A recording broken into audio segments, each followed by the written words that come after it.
नमस्कार। आज हम बात करने वाले हैं एंजल वन की हालिया Q3 बोर्ड मीटिंग के बारे में। इसमें कुछ बहुत बड़े फैसले लिए गए हैं जिनका सीधा असर इन्वेस्टर्स पर पड़ेगा। तो चलिए इस मीटिंग की बड़ी बातों को डिकोड करते हैं और समझते हैं कि कंपनी का फ्यूचर कैसा लग रहा है। तो सवाल यही है कि आखिर इस मीटिंग में हुआ क्या? क्या कोई डिविडेंड मिला, स्टॉक स्प्लिट हुआ, या फिर कोई बड़ी डील ही कैंसिल हो गई? और सबसे जरूरी बात, इन सब का इन्वेस्टर्स के लिए क्या मतलब है? आइए एक एक करके इन सभी सवालों के जवाब जानते हैं। तो हुआ ये कि 15 जनवरी 2026 को एंजल वन के बोर्ड ऑफ डायरेक्टर्स की एक बहुत ही जरूरी मीटिंग हुई और इस मीटिंग से 3 बड़े फैसले निकलकर सामने आए जो सीधे सीधे शेयर होल्डर्स से जुड़े हैं। देखिए, सबसे पहले तो बोर्ड ने Q3 के नतीजों को मंजूरी दे दी, जो कि काफी शानदार रहे हैं। इससे पता चलता है कि कंपनी का परफॉर्मेंस मजबूत है। लेकिन आज हमारा फोकस उन 3 दूसरी बड़ी घोषणाओं पर है जो इस मीटिंग में हुई। चलिए उनको जरा गहराई से समझते हैं। पहली 2 घोषणाएं तो सीधे तौर पर इन्वेस्टर्स के लिए अच्छी खबर लेकर आई हैं। कह सकते हैं कि एक तरह का रिवॉर्ड है। तो पहली बड़ी खबर, बोर्ड ने हर एक शेयर पर 23 रुपए का अंतरिम डिविडेंड देने का ऐलान किया है। ये सीधा सीधा इन्वेस्टर्स की जेब में जाएगा। अब ये अंतरिम डिविडेंड क्या चीज़ है? बहुत सिंपल है। ये वो डिविडेंड आता है जो कंपनी अपने फाइनल रिजल्ट्स आने से पहले ही, साल के बीच में ही अपने शेयर होल्डर्स को दे देती है। लेकिन रुकिए, बात यहीं खत्म नहीं होती। इन्वेस्टर्स के लिए एक और अच्छी खबर है। डिविडेंड के साथ साथ बोर्ड ने स्टॉक स्प्लिट को भी हरी झंडी दिखा दी है।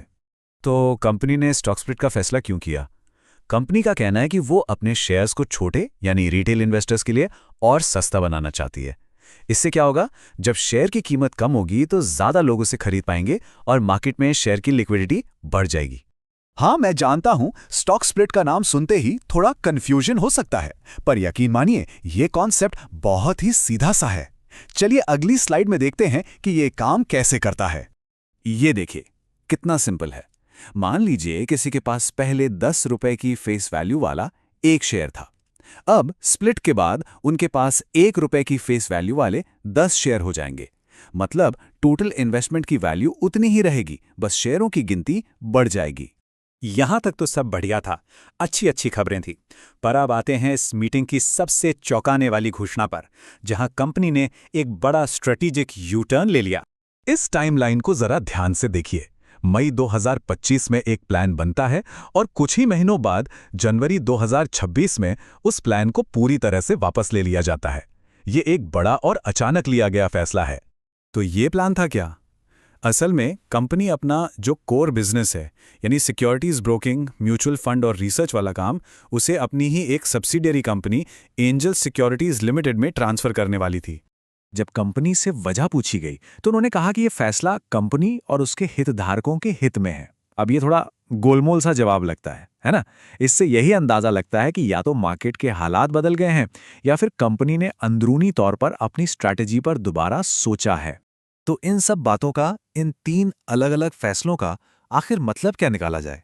एक इन्वेस्टर को क्या समझना चाहिए? तो पूरी कहानी को अगर हम समराइज करें तो 3 बड़ी बातें हैं।